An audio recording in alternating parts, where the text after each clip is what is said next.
¿Qué tal? ¿Cómo están? Bueno, continuamos finalmente con Eneida, ¿sí? Vamos a terminar de ver la Eneida Odiseica, es decir, la primera parte del poema.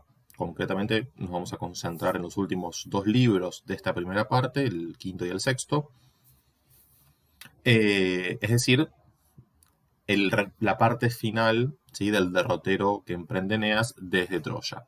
Como habrán visto, es un derrotero que tiene claramente la estructura de un laberinto, ¿sí? Por lo enredado de todo el camino que hace Eneas. Nosotros hemos dejado nuestro análisis en la partida de Cartago. Finalmente, Cartago es un punto de detención importante por la cantidad de tiempo que se demora en Cartago. Cartago es un obstáculo, quiero decir, en estos términos, es un obstáculo en la prosecución del Fatum, a tal punto que tiene que venir Mercurio, este, siguiendo la orden de Júpiter para, bueno, Eneas, andate de acá. Lo que desencadena el posterior suicidio de Dido, como ustedes saben, y a partir de allí emprende el último tramo de, del viaje, ¿sí? Desde Cartago, que está al norte de África, actual Túnez, hace una escala en Drépano, ¿sí? Actual Trapani, en las costas de Sicilia. Acá es recibido por el rey de la región, Acestes, eh, bueno, todos los honores por supuesto, y se celebran los juegos en honor a Anquises. Sobre esto vamos a hablar. Cuando termina digamos, todo este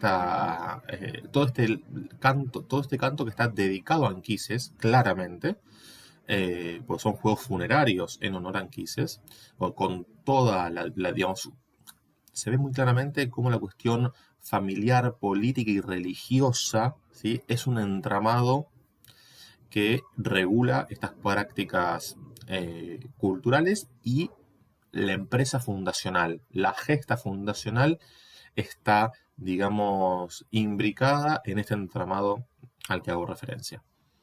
Bien, parten finalmente de Drépano, ¿sí? En este viaje hasta Cumas, ¿sí? Cerca de Nápoles, lo que sería hoy Nápoles. Nápoles es una ciudad fundada por los griegos en realidad, porque es Neapolis, ¿no? La nueva polis. En su etimología hay una palabra griega, hay dos palabras griegas claramente.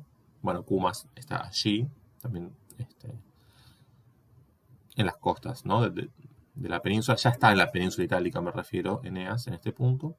Cuando llega a Cumas, se produce, bueno, un gran momento en la Eneida, fundamental, que tiene que ver con el descenso a los infiernos. ¿Sí? El descenso al Hades, la catábasis de Eneas, culmina de alguna manera todo este rito de iniciación que es el viaje. El viaje, como ya hemos visto al comienzo, efectivamente funciona como un rito de iniciación, como un ir haciéndose, ir construyéndose como un héroe, como un paradigma, como un modelo a seguir. ¿Sí? No es paradigma, no es modelo cuando está en Troya, sino que se va haciendo, y acá la importancia del labor, se va haciendo, ¿sí? En este derrotero, en este decurso del viaje. En este tramo último de Drépano a Cumas, bueno, muere Palinuro. Vamos a dedicarnos brevemente a esa muerte porque bueno, aparece un elemento fundamental que es el sueño. Esta relación entre el sueño y la muerte me parece que, además de interesante, es relevante en términos de interpretación de este último tramo de la Eneida, Odiseica, sobre todo el final del libro sexto, que es muy problemático. Bueno, una vez que llega a Kumas y después de que bueno, emerge del submundo, cuando termina todo el recorrido por el Averno, bueno, finalmente ya en el Lacio empezamos ya con la segunda parte de la Eneida iliádica, es decir, la de los enfrentamientos bélicos, puntualmente contra Turno, el rey de los rútulos. Bueno, eso es toda la segunda parte. Pero bueno, quería un poco mostrar digamos, la geografía de dónde ocurre todo esto. ¿Sí? Vayamos al texto a ver un par de cuestiones. Bueno, el libro quinto decimos recién, es el libro de Anquises, definitivamente, en el sentido que no solamente aparece, digamos, cuando le dice que tiene que ir a conocer, que tiene que ir a buscar, cuando le dice a Eneas que tiene que ir a buscarlo al Hades, sino que todo gira en torno a estos juegos funerarios. Digamos así, el libro quinto es un libro bisagra entre el cuarto y el sexto, lo cual les puede resultar una novedad esto que estoy diciendo, pero lo digo en un sentido más específico.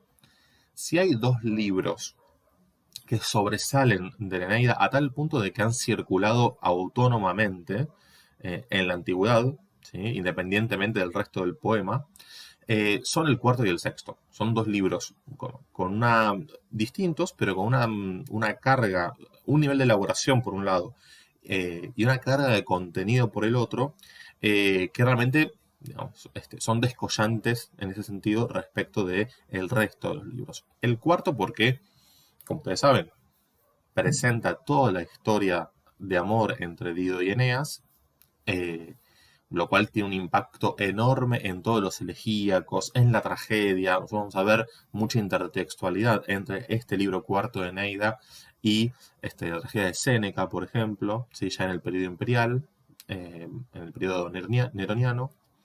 Y el libro sexto, bueno, es la catábasis, eh, también además ahí hay digamos, un sincretismo de una cantidad de tradiciones filosóficas que están recuperadas por Virgilio. También es un libro muy potente, en otro sentido, pero igualmente de potente. O igual, perdón, igual de potente.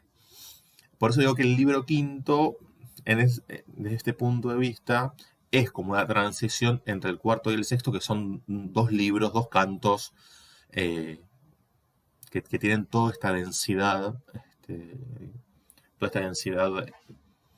en términos, en términos conceptuales, densidad en términos del impacto que han tenido al interior del sistema literario romano. A esto me refiero. Bueno, eso por un lado. Por otro lado, bueno, ya acá la consagración de la Pietas es evidente. ¿Sí? Si en los libros anteriores por una razón o por otra, Eneas estaba atravesado por el furor, ¿sí? Y era ese estado de enajenación lo que explicaba su accionar. Bueno, acá es la Pietas y es la Pietas con el padre. Ah, sin lugar a dudas. Es el libro de la Pietas. Así como decimos que es el libro de Anquises, la contrapartida de esa hipótesis de lectura es que es el libro de la Pietas de Eneas. Ahora bien, nosotros decíamos que este entramado familiar, ¿sí? En el derrotero de Eneas, en esta gesta fundacional, tiene un sustrato político. Y el sustrato político que hay en relación con los juegos funerarios en honor a Anquises son los juegos actios que Augusto impulsa especialmente durante el Principado. Justamente son juegos que celebran la victoria de Augusto sobre Marco Antonio y Cleopatra. Es decir, que todo el libro está, por un lado, digamos, el relato mítico, ¿sí? De la gesta fundacional de Eneas, que cuando llegan a Drépano tienen lugar los juegos funerarios en ese es digamos, la estructura de superficie, y por debajo de esa estructura de superficie, en una estructura profunda, actúan conceptos o contenidos vinculados a un sustrato político que tiene que ver con Augusto, sin lugar a dudas. En particular, a la referencia a el juego de Troya, al Lusus Troyae, que tiene que ver con digamos, esta práctica ecuestre, este entrenamiento ecuestre para los jóvenes, que aparece hacia el final digamos, de asociación de juegos que aparecen mencionados en este libro quinto, aparece finalmente el Lusus Troyae, que es una práctica romana eh, de una tradición bastante larga, pero que Augusto la retoma y le da especial impulso, ¿sí? A tal punto que se constituye como una institución durante el periodo augustal, como figura allí.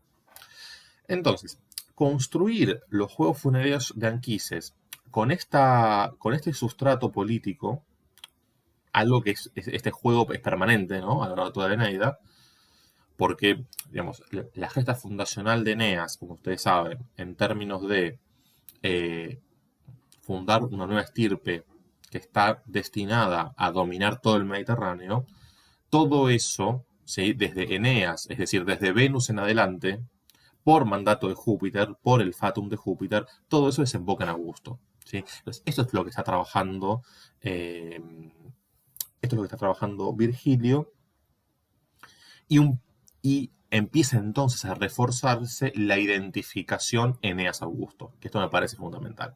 Ya lo hemos visto en la profecía de Júpiter al comienzo del libro 1, y esto empieza ya a cobrar, sobre todo con este predominio de la Pietas, empieza a cobrar, bueno, se empieza a consolidar. Pero insisto, si bien vemos esta homologación Eneas-Augusto, hay que pensar que, digamos, Virgilio construye distintas homologaciones entre los personajes míticos y los personajes históricos a lo largo de todo el poema, algunas de las cuales son contradictorias entre sí. Bueno, y en esa contradicción empiezan los problemas de interpretación, digamos, ¿sí? Digamos, que tienen que ver con el gesto de lectura que cada uno, cada una quiera hacer del texto, siempre fundamentando, pero en ese sentido el texto es sumamente polifónico, ¿sí? No, no construye un único sentido posible, no es una épica monológica, ¿sí? Como la épica homérica, sino que es una épica sumamente polifónica, donde lo que se ve no es la univocidad de sentido, sino la polivocidad de sentido. Entonces, siguiendo esta lógica, lo que se está, digamos, comparando implícitamente es la victoria de Dido tiene como la victoria que Eneas logra sobre Dido en términos de posición de una forma particular de furor que es el amor. Eso después se traduce en juegos en honor a Anquises, digo cronológicamente, después de que parte de Cartago viene esto. Llega Drépano, lo recibe a Acestes y organizan los juegos funerarios por el aniversario de la muerte de Anquises. Eso por un lado. Ahora, si nosotros seguimos la lógica del libro cuarto, Dido es Cleopatra, la consecuencia de la victoria de Augusto sobre Cleopatra, en términos de rituales religiosos, son los Juegos Actios, ¿sí? Que como decíamos recién, celebran el triunfo de Octavio sobre Marco Antonio y Cleopatra. Y ambas son victorias sobre una mujer. Digo, así como Eneas derrota a Dido en estos términos que decimos, Octavio derrota a Cleopatra.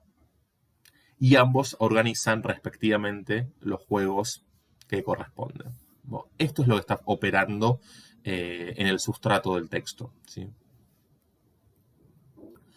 Bueno, finalmente, por supuesto, aparece Anquises, como no podría ser de otra manera, porque si son todos los juegos en orden Anquises, tiene que aparecer siguiendo el código de la épica, tiene que aparecer Anquises, bueno, bien hacia el final del libro quinto, dice lo siguiente Anquises.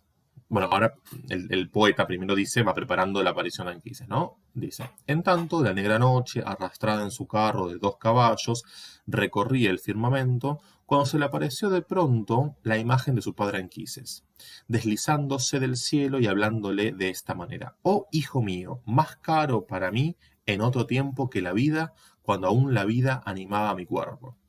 Esta expresión de que la vida anima el cuerpo, ¿sí? La van a ver recurrentemente en el Parlamento de Anquises, ¿sí? Cuando aparece, cuando se lo encuentra en el Hades.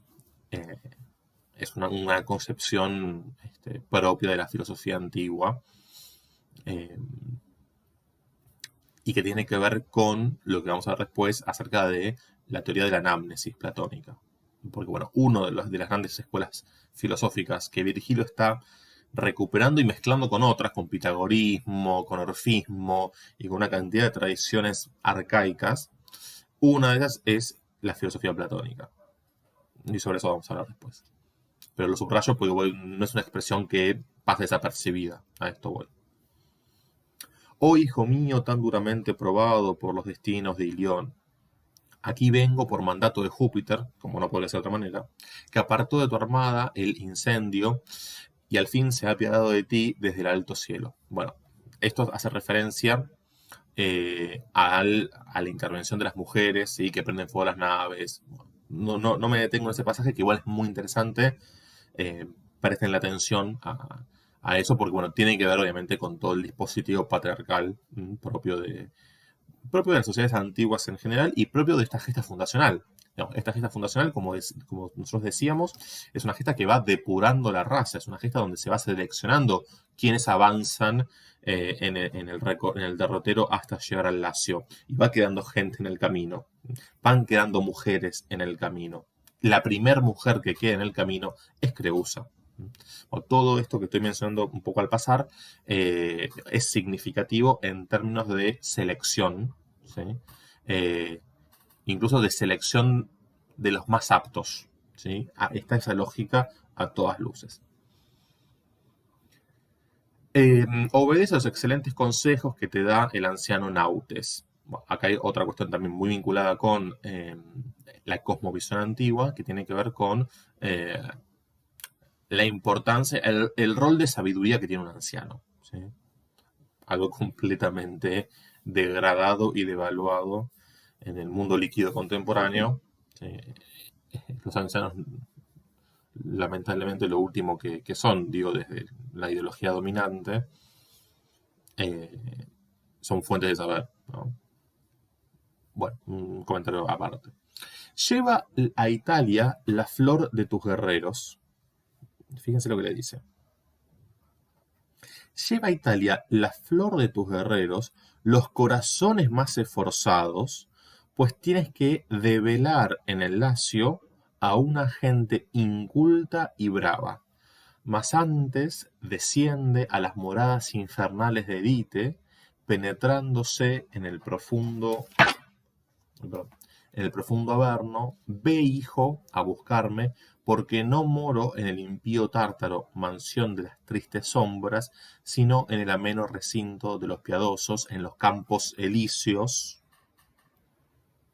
Allí te conducirá la casta Sibila, una sacerdotisa de Apolo, después de que hayas ofrecido un abundante sacrificio de negras víctimas, entonces conocerás toda tu descendencia y qué ciudades te están destinadas. ¿Sí? Le está adelantando los temas de los cuales van a hablar cuando se encuentren finalmente en los campos elíseos, no cualquier lugar dentro de las distintas zonas que componen el Hades. Sobre eso vamos a hablar a continuación.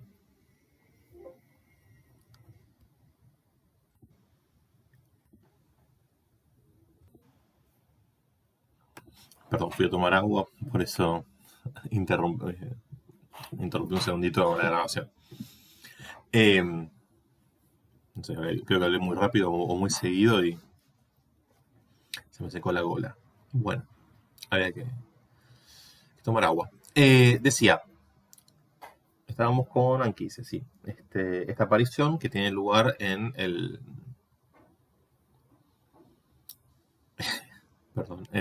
último tramo del libro quinto, ¿no? Y fíjense esta idea de que tiene que elegir a estos varones, ¿sí? Habla de jóvenes iúgenes lectos, ¿sí? En el sentido de elegidos, ¿sí? Los varones elegidos, no cualquier varón, ¿sí? Va a llegar a Italia. Digo, está operando, ¿sí? Esta lógica de selección, porque tiene que develar en el Lacio, develar con B larga, no con B corta. Con B larga significa vencer, derrotar. Develar en el Lacio a una gente inculta y brava, ¿sí? Que son los habitantes autóctonos. Y ahí también hay otro proceso de selección en esta, digamos, en este sometimiento, ¿sí? De una cultura para imponer otra. Y de esa mezcla surge la raza romana, ¿no? La estirpe romana, que por supuesto, insisto, conduce siempre a Augusto, ¿no? Estos fundadores conducen a Augusto, ¿no? Y después habla de eh, que lo espera, ¿sí? En las moradas infernales de Dite. Dite es Plutón, ¿sí? El dios del Averno. Su mujer es Proserpina o Proserpina, se puede acentuar de dos maneras.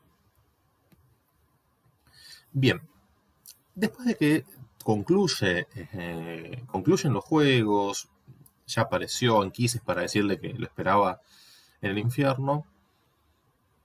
Eh, Estoy pensando, cuando digo infierno, como ustedes saben, no opera la lógica en la antigüedad cielo e infierno, ¿sí? De acuerdo con digamos, la moral cristiana, no tiene nada que ver con eso. Si bien hay una lógica de premios y castigos discutida, cómo funciona, pero uno podría pensar que hay una lógica de premios y castigos en el inframundo, ¿sí? El infierno es para todos, ¿sí? Solo que bueno, algunos van a un lado, otros van a otro. Bueno, hay una territorialización del Averno. Bueno, la muerte de Palinuro me parece relevante por dos razones. Primero, porque algunos, eh, digamos, hay quienes interpretan en la muerte de Palinuro eh, una, una relación entre el sueño y la muerte, y a partir de allí entre el sueño y la muerte y el discurso profético. ¿Por qué? Porque la muerte de Palinuro, ¿sí? Que es eh, digamos, el que maneja el timón del barco, la muerte de Palinuro se da de una manera bastante particular. De hecho, Eneas se lo encuentra a Palinuro cuando baja al infierno y ahí se entera de otros detalles acerca de su muerte. Pero digo, se da de una manera particular porque interviene el sueño, ¿sí? Es el sueño el que lo adormece, haciéndole perder el control de la nave y él, por ende, cae al agua. Dice el texto. Ya la húmeda noche había llegado casi a la mitad de su carrera y los marineros, tendidos bajo los remos en los duros bancos, relajaban sus miembros entregados a un plácido reposo cuando el leve sueño, deslizándose de los etéreos astros, hiende el tenebroso espacio y ahuyenta las sombras, buscándote, el poeta habla, buscándote, oh Palinuro, y trayéndote, sin culpa tuya, tristes visiones. Y habla de tristes visiones porque el sueño, ¿sí? Divinizado y personificado, adopta, ¿sí? Una forma falsa, ¿sí? Se le sienta al lado a Palinuro eh, y adopta un cuerpo falso. Entonces acá aparece una primera vinculación entre el sueño y estas formas falsas, ¿sí? Es decir, la falsa insomnia, ¿sí? Las falsas formas del sueño. Me parece como una primera relación, estas tristes visiones, ¿sí? Me parece una primera relación interesante entre el sueño y lo falso. Porque no siempre el sueño va a estar vinculado con lo falso. Puede estar vinculado con lo verdadero.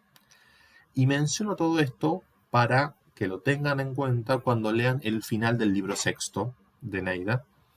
Una vez que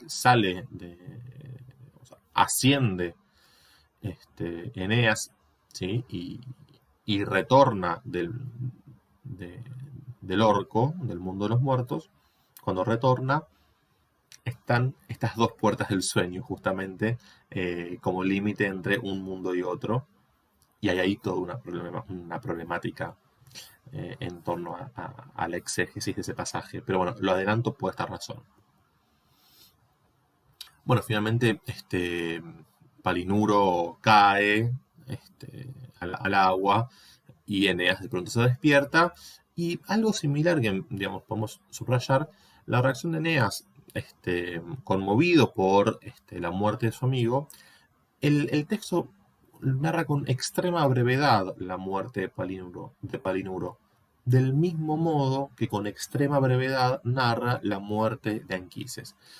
Como si estos tramos dramáticos, digamos así, de, del, de la historia, del relato, fuese se explota la brevedad de la expresión. ¿Sí? El poeta prefiere lo sintético, ¿sí? Antes que lo analítico, en términos expresivos lo digo. Entonces, ya había llegado a los escollos de las sirenas, breve referencia a las sirenas, ¿sí? Del viaje de Odiseo, terribles en otro tiempo, ¿sí? Porque bueno, fue uno de los tantos obstáculos que Odiseo tuvo que superar, y blanqueados con los huesos de tantos náufragos y los roncos peñascos retumbaban a lo lejos bajo los continuos embates del mar, cuando advirtió Eneas que su nave iba errante a merced de las olas, perdido el piloto, con lo que empezó a regirla por sí mismo en medio de las tinieblas, lanzando hondos gemidos y gravemente quebrantando su ánimo con el desastre de su amigo. «Oh Palinuro», exclamó, «por tu demasiada confianza en la serenidad del cielo y del mar, vas a yacer insepulto en ignorada arena». Bueno, acá aparece toda una cuestión fundamental en términos de la religión antigua que tiene que ver con el cuerpo insepulto. Si hay un problema cuando alguien muere, es que el cuerpo no sea sepultado. Porque insepulto el cuerpo, el alma va a vagar desconsoladamente en el infierno sin un lugar donde yacer. De modo tal que el cuerpo permanezca insepulto es un enorme problema en términos de la religión antigua. ¿Sí? Pueden pensar, llevando a otro mito, pueden pensar lo que pasa en el mito, en la tragedia de la Antígona y la cuestión del entierro de su hermano, ¿no? Como para tener un parangón respecto de esta problemática. Bueno, y así termina el libro quinto.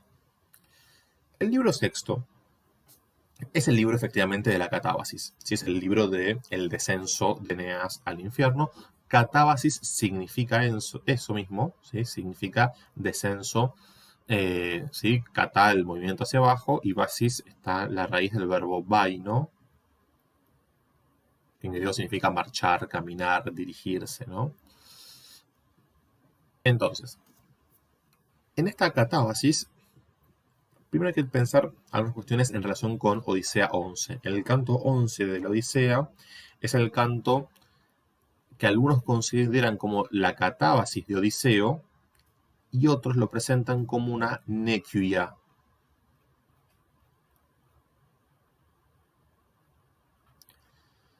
Una nekyia en el sentido de una invocación a los muertos.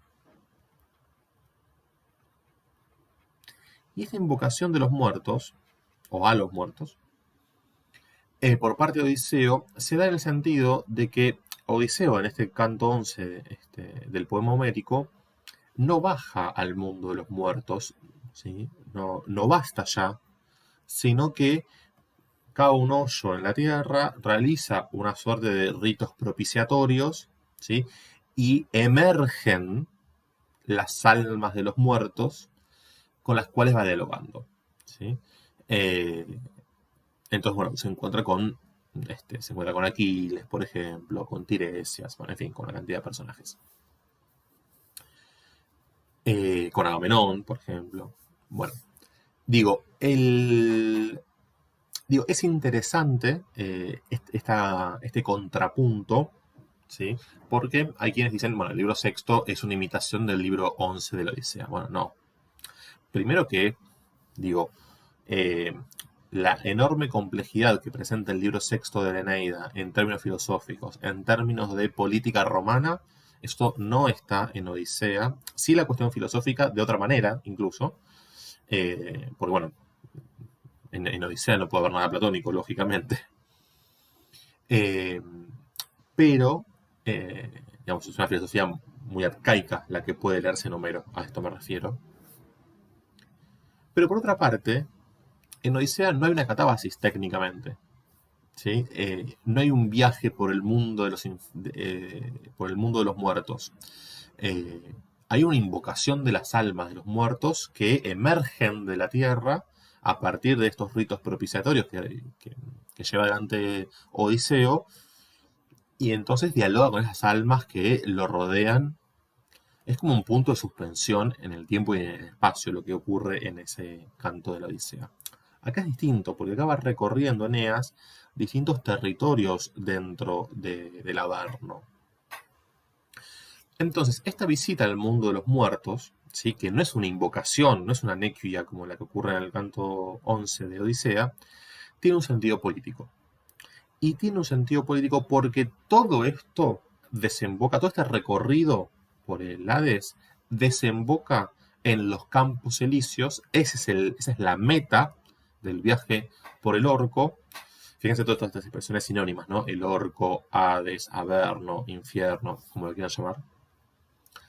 Orco es una palabra, ¿no?, que tiene una densidad. Cuando aparece en poesía la palabra orco, bueno, es una palabra muy solemne, quiero decir. No es cualquier palabra en latín. Todo este recorrido que hace Eneas en el mundo de los muertos es un recorrido que culmina en el sector privilegiado del infierno, que son los Campos Elíseos. Y en esos Campos Elíseos está Anquises. ¿Sí? En los Campos Elíseos, insisto, no cae cualquier alma de un muerto, sino los, digamos, las grandes almas, digamos así, las grandes almas que han tenido una vida ejemplar, paradigmática, etcétera, etcétera, son las que yacen en los Campos Elíseos, que vamos a ver incluso cómo está construido este lugar. Y en ese lugar es que Anquises pronuncia la profecía que tiene que ver con qué es ser un romano. Por eso hablo de que todo esto conduce a una noción de la romanidad, que es ser un romano, que es ser un varón romano. Bueno, hay una cantidad de sentidos hegemónicos, quiero decir, detrás de todo esto, a todas luces. Bueno, en el vestíbulo del orco, ¿sí?, ni bien entra, aparecen unas visiones espeluznantes, ¿sí?, personificaciones del dolor, las enfermedades, la vejez, el miedo, la pobreza. Todo esto empieza a aterrorizar a Eneas, y bien llega. Esto lo asalta, ¿sí?, en el vestíbulo del orco. Y se encuentra a continuación con los muertos insepultos. Acá aparece Palinuro, que le pide que lo entierre y demás. Y le cuenta toda su historia de cómo murió después de haber caído de la nave. A continuación sigue con su recorrido y llega a un lugar muy interesante, que son los Lugentes Campi, los campos llorosos. ¿Quién está llorando ahí? Bueno, nada más y nada menos que Dido. En los campos llorosos están las almas de quienes mueren por un durus amor, es decir, por penas de amor, ¿sí?, por un amor durus en el sentido de no correspondido, en el sentido de ingrato, en estos términos, que genera un estado de enajenación tal que conduce a la muerte. Ahí está Dido, y lo que es interesante del encuentro con Dido, deténganse en ese apartado. Yo me voy a detener más en el discurso de Anquises por la importancia que tiene en términos políticos, pero el encuentro con Dido no es menos importante, porque ahí empieza Eneas a justificar todo lo que no justificó antes. Es interesante la inversión de roles, ¿sí? Y Dido no le responde, ¿no? Digo, en términos discursivos es muy interesante cómo se invierten los roles entre el libro cuarto y el libro sexto. Finalmente acá este es el cierre de la historia entre Dido y Eneas, cuando se la encuentra finalmente en el infierno. Bueno, sigue avanzando y se encuentra con el campo de los guerreros ilustres, otro territorio del Hades.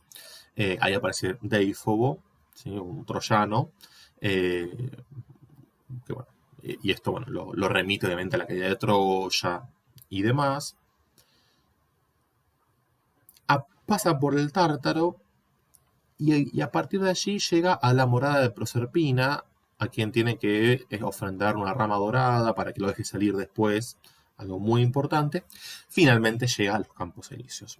Todo esto es el recorrido sintéticamente. Todo este es el recorrido de Eneas por el mundo del Hades. Veamos cómo está construido el espacio de los Campos Elíseos, en el marco del cual, dos de los cuales, Anquises pronuncia su profecía. Dice, hecho esto, y habiendo ya cumplido con la diosa, está hablando el poeta y la diosa es Proserpina, llegaron a los sitios risueños y a los amenos vergeles de los bosques afortunados, moradas de la felicidad.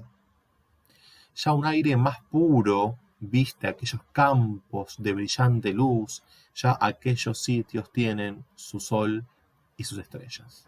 Bueno, los Campos Elíseos están construidos a todas luces como lo que se denomina en la poesía antigua como un locus amoenus. Un locus amoenus en el sentido de este lugar idílico, apacible, que tiene su propio sol y sus propias estrellas. En fin, es un lugar que está construido de esta manera. Por eso digo, no es cualquier lugar. Y no cualquiera está allí.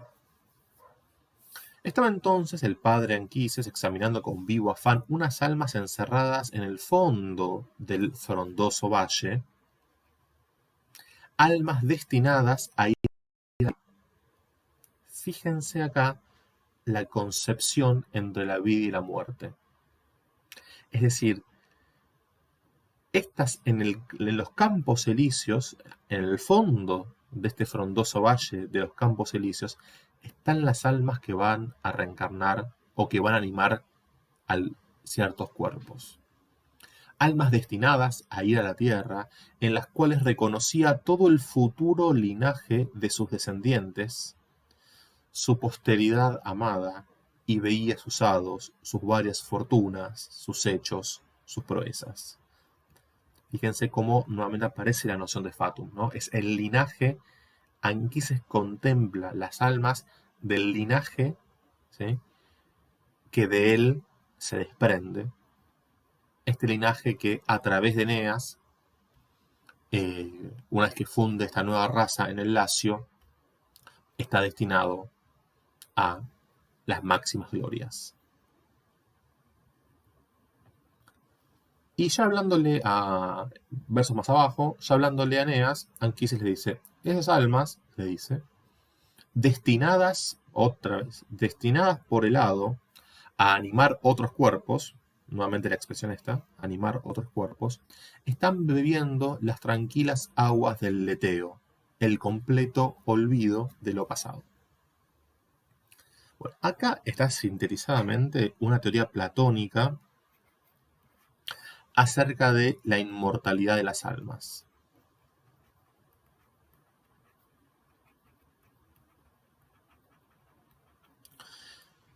La teoría de la inmortalidad de las almas está en distintos diálogos platónicos. Menciono simplemente uno de ellos, que es el Fedón. En Fedro también aparece, en República. Bueno, en el Fedón aparece la teoría de la inmortalidad de las almas vinculada con otra teoría platónica, que es la teoría de la anamnesis. Es decir, la teoría de la reminiscencia. Por eso aparece esta idea de que beben del agua del leteo el completo olvido de lo pasado. Es decir, las almas son inmortales y una vez que el cuerpo muere y éstas descienden al Hades, pasan por las aguas del leteo y olvidan justamente esa vida pasada hasta que reencarnan. Cuando reencarnan en otro cuerpo, el conocimiento que van adquiriendo del mundo en realidad es un recuerdo de aquello que han olvidado por haber pasado por las aguas del leteo. Entonces acá aparece una discusión muy interesante en términos de toda la teoría gnoseológica platónica, de toda la teoría del conocimiento en Platón, que se puede sintetizar como conocer es recordar.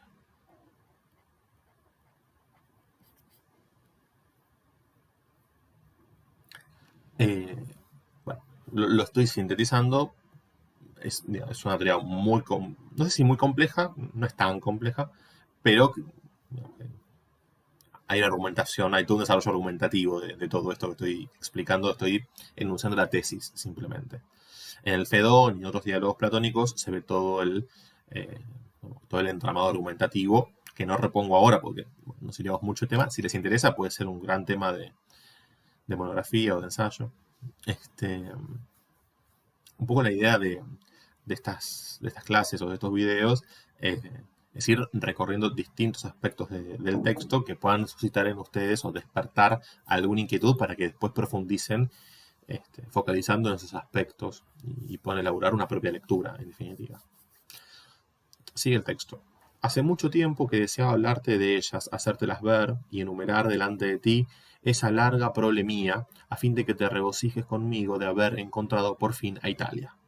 Bueno, y a partir de allí empieza a enumerar toda la descendencia, por supuesto, hasta llegar a Augusto, no hay ninguna duda.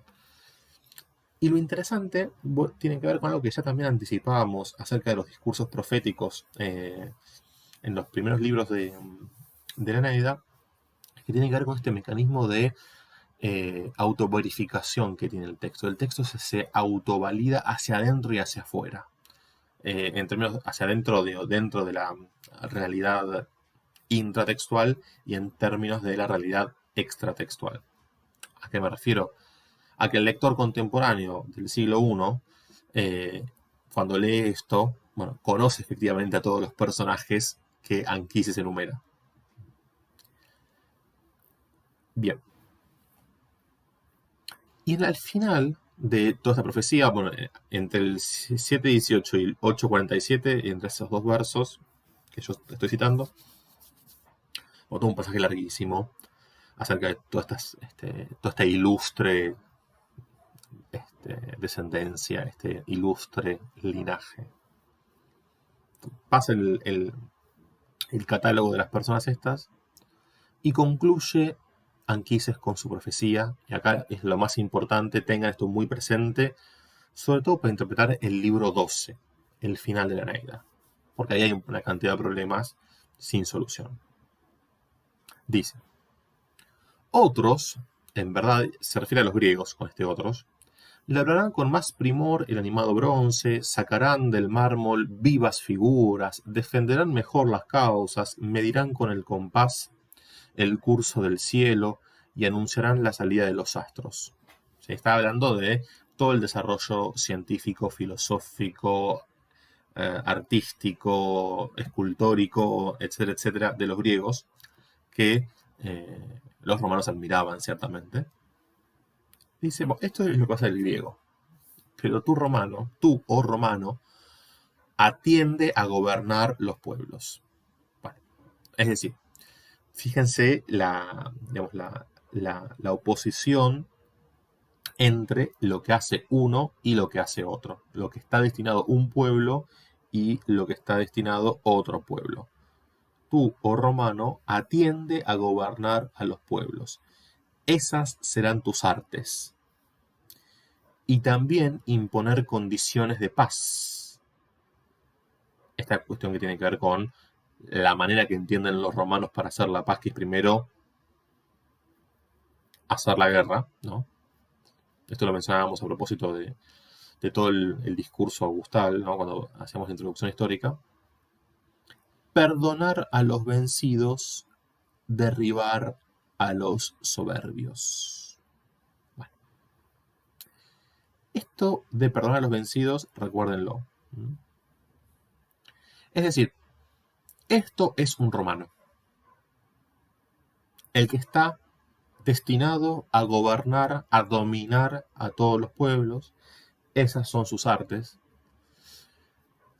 Y tiene que imponer la paz.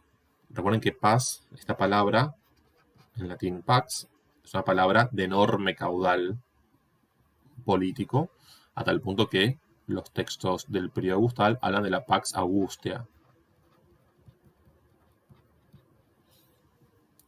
Esta manera particular de entender la paz que tienen los romanos, perdonar a los vencidos y derribar a los soberbios. Esto es un romano, en pocas palabras. Esto es un romano dicho por Anquises, el padre de Eneas, nada más y nada menos, dicho por Anquises en los Campos Elíseos. Digo, prestemos atención a no solamente el contenido del discurso, sino las condiciones performativas de ese discurso. No es cualquier discurso, no es cualquier enunciador del discurso, no es cualquiera el lugar desde el cual se enuncia esto. Dejamos acá. Gracias, seguimos la próxima.